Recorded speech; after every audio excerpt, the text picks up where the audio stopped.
Privet, Katila, Wanningrski desu. So, I'm a bit late to the party, but as you may all know, that there's been a great awakening that has happened throughout America, and we have embarked upon a cultural revolution. And like previous cultural revolutions around the world, we need to destroy our past, and to make way for a better future utopia that's anti-racist and everything. And the biggest way that this is coming about and manifesting itself in the West, and specifically in America at the moment, is the tearing down of our statues. From George Washington and Thomas Jefferson to Ulysses S. Grant and Christopher Columbus. Though this time, unlike previous times, this is being done by roving bands of anarchists and Black Lives Matter mobs that are destroying these statues and thus, in a lot of these cases, forcing the state to take them down. Now, as you may have figured out, this has never been about Confederate monuments or statues or names or being offended by them or whatever. It has always been as a way to tear down our heritage. Now, I think it is self-evident to all of us, to all rational people, that we need to preserve and protect our heroes and figures throughout American history. But in this video, I'm going to express a bit of a hot take here. And that is, I'm going to lay out an argument in favor of keeping the statues and names that are of Confederate origin.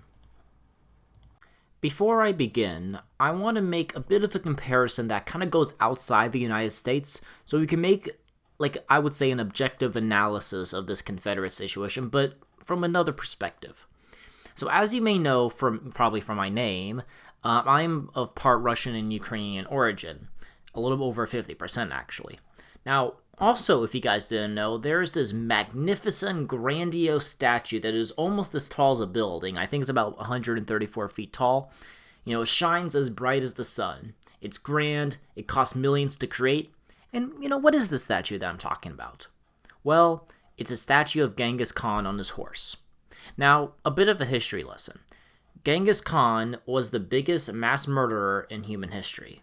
He murdered over 40 million people in some estimates. He depopulated wide swaths of land, burned and razed cities to the ground, pillaged everything, and he raped almost as much as he murdered.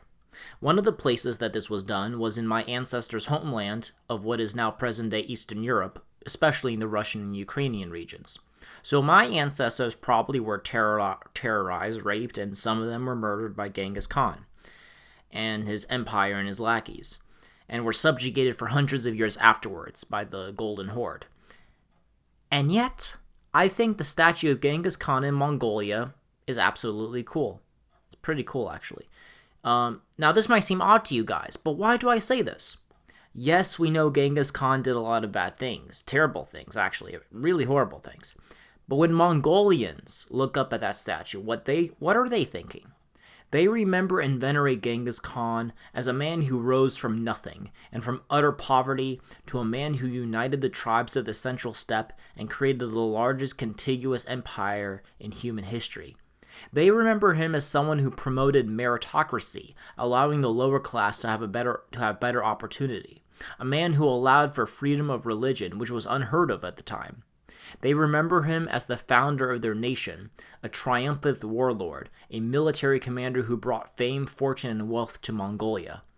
They recognize his flaws, they know his bad deeds, but they hold up this man because of his bright spots to their national, legend, or his character, how it forms in the national consciousness of Mongolia.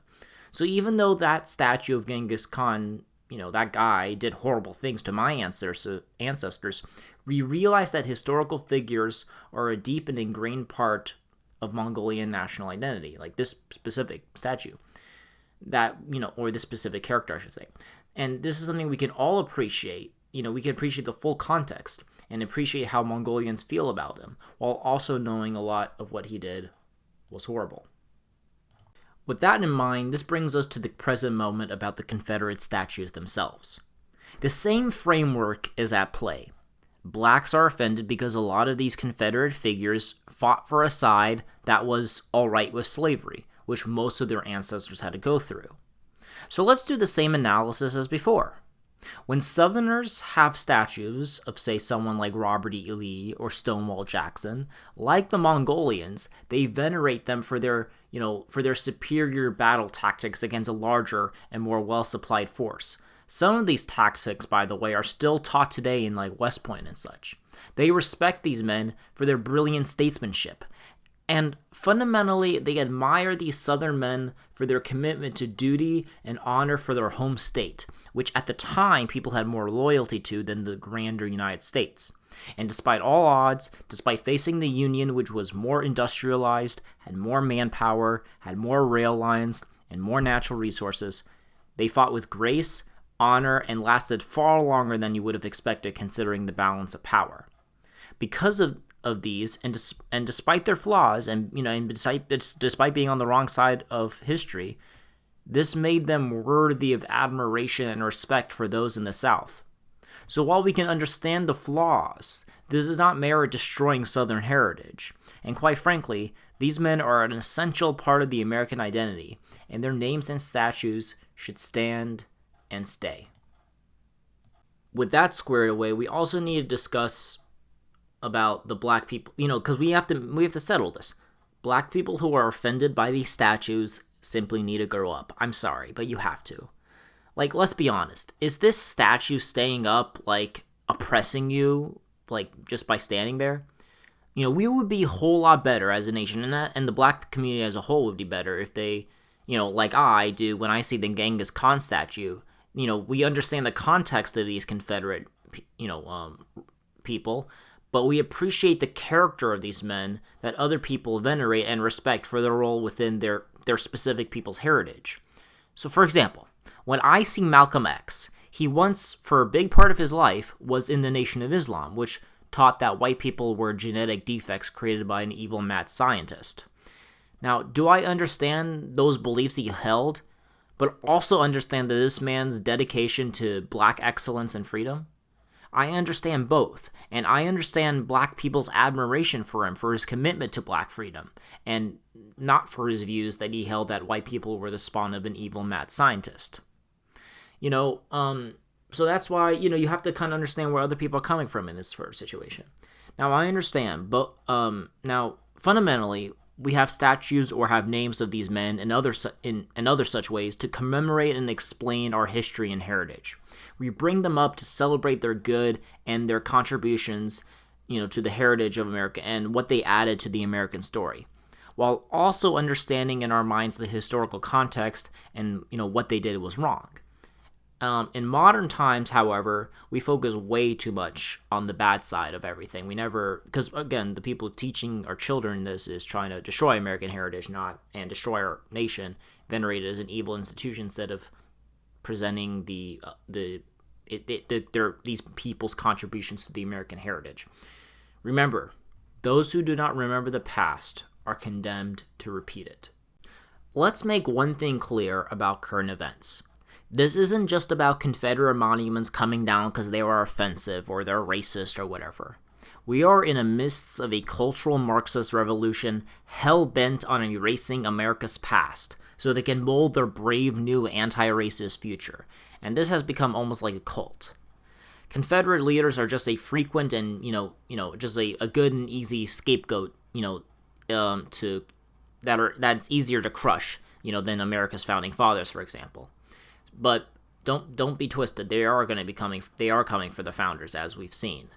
Like Mao, like the French revolutionaries, like the Bolsheviks in Russia, like the Spanish Republican communists, they are out for blood and will not stop at just Confederate statues or monuments, as we have seen. Nothing will ever be perfect, and calling these people who are tearing down all these statues the real racists won't fix it, by the way. Another point I want to focus on is this absurd to suggest is that we can't admire these people because they did not fit into our modern sensibilities and standards.